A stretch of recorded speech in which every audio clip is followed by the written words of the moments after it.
अब जिगर थाम के बैठो, मेरी बारी आई। अब नंबर आपका है। आपके तख्त पे मैं भी चुप था, मेरा नंबर अब आया। मेरे तख्त पे आप भी चुप है, अगला नंबर आपका है। हम आज इस गांधी जयंती के अवसर पर, इस मौके पर, दुनिया में जब भी कोई बदलाव आया है, दुनिया में जब भी कोई तब्दीली आई है, कोई इनकलाब आया है, तो बचपन से आया है। तितली को दिन के वक्त पकड़ने की जिद करें, बच्चे हमारे अहद के चालाक हो गए।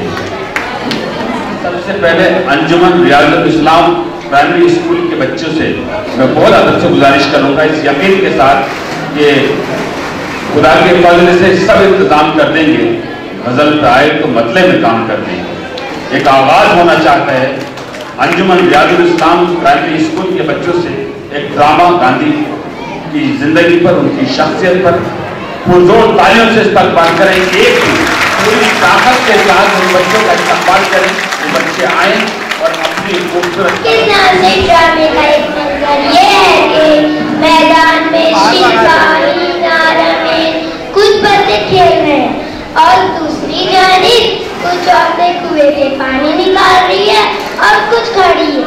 अब देखिए कि आगे क्या है।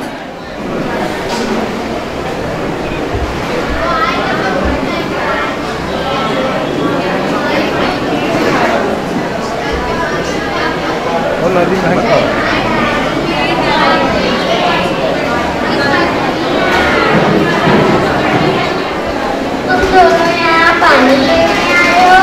हाँ दादी, ये हम जब भी यहाँ आते हैं हमें यहाँ पर तीर और जाना पड़ता है। क्यों? असल में हम ब्राह्मण नहीं हैं, हम कमजोर तबके से हैं। हाँ दादी, मेरा भी यही मसला है। कल मैं मैदान गया था, वहाँ मेरे कुछ साथी मेरे साथ खेल नहीं रहे थे। हाँ दादी, स्कूल में भी हमारे साथ यही कर किया जाता है। आखिर दादी, ये हमारे देश के कब और कैसे खत्म होगा? बोलो ना दादी, हाँ बोलो ना दादी। देखो बच्चों, हमारे देश की सबसे बड़ी परेशानी यही थी, जिसे दूर करने के लिए महात्मा गांधी, जिनका असल नाम मोहनदास करमचंद था, उन्होंने बड़ी कोशिश की और अपनी कोशिश लाई। तब हमारे देश से ये भेदभाव खत्म हुआ और हमारा देश आगे बढ़कर तरक्की के राह पे कामयाब हुआ। क्या समझे?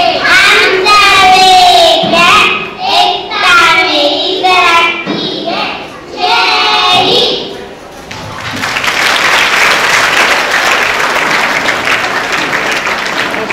मोहसिन मेहमान, आपने इस जगह से अंदाजा लगाया होगा कि किस तरह हमारा देश मजहब और जात पात की तफरीक को महात्मा गांधी ने अपनी कोशिशों से खत्म किया और हमारे देश को तरक्की की राह पर ले आए।